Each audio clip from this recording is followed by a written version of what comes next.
Do the rich people cringe and say, don't tell them that, Robert? Yes. Don't tell people what you know. Right. Keep them poor. So my father was the head of education, PhD, all that stuff. I go home and ask him, said, why don't we learn about money in school?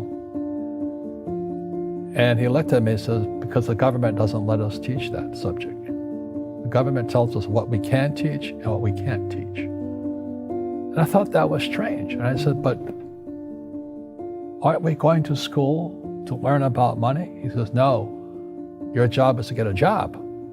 I said, but you get a job to earn money. He goes, no, you're supposed to just get a job. I went, no. Isn't the purpose of a job to earn money? He goes, you're correct. I said, so why don't I just learn about money? I can skip the job part, And he got flustered and he said, if you want to learn about money, why don't you ask your best friend's father about money? And I said, why? That's Mike. So I asked him. He says, because Mike's father is an entrepreneur. And I said, what are you? He says, I'm an employee. I'm a government employee. I went, oh, what's the difference? He says, the difference is an entrepreneur must know about money, or they're no longer entrepreneurs. And he says an employee doesn't have to know anything about money, because the government will take care of them, the company will take care of them. So I'm all confused. But I took my dad's advice and I trundled over to Mike's father's office and knocked on his door and I said, hey, I'm here, 9 years old. Teach me about money. He says, beat it, kid, But that's where the story of Rich Dad, Poor Dad started. And finally, through persistence, my rich dad started teaching me about money on one condition. And that condition was he would never pay me. He says, the moment I pay you, you think like an employee. He says, that's the trap. Entrepreneurs work for free. And now I'm 9 years old, my head's going cracking in half.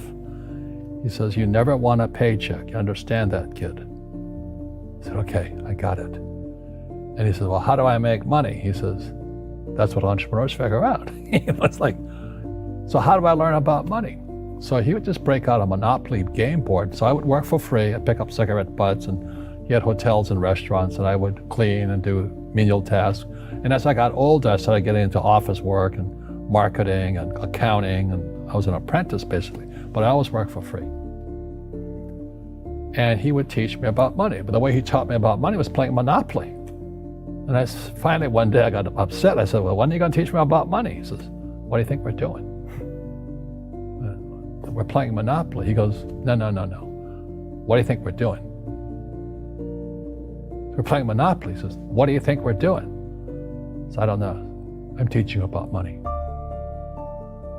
And then that's when, you have one greenhouse. He says, there's many formulas for great success in money. There's thousands of them, but one of the best ones is found on the game of Monopoly. It still is today. 4 greenhouses, 1 red hotel. I said, what? He says, one of the greatest ways to acquire great wealth is playing Monopoly in real life. 4 greenhouses, 1 red hotel. Is that all there is? He goes, that's it. And he says, what do you think I'm doing? And I went, I don't know. So then he took me out and he showed me his greenhouses. And 10 years later, when I was 19, I was now in school in New York, and I come back to Hawaii, and Rich Dad had bought the biggest piece of land smack dab in the middle of Waikiki Beach. And when you go to Waikiki Beach today, you'll see the Hyatt Regency Hotel.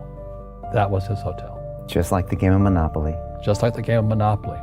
Acquired assets and they became bigger assets. He just kept what's called an assemblage, because that property wasn't that big at that time. So he had to buy out all the small guys.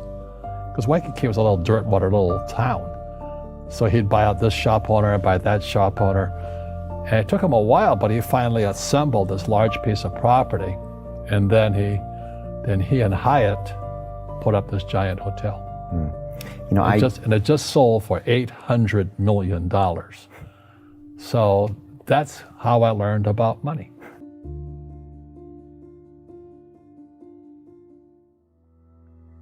I've had financial crashes. I've had people stab me in the back, but they're all good because I grow from it. That's spirituality. Right. You know, people who are afraid of making mistakes, like they teach in school, they don't ever grow. Because spirituality is there's good and there's bad, there's right and there's wrong, there's up and there's down. Most people only want to be right, they only want to be positive. Well, you can't have that, that's not reality.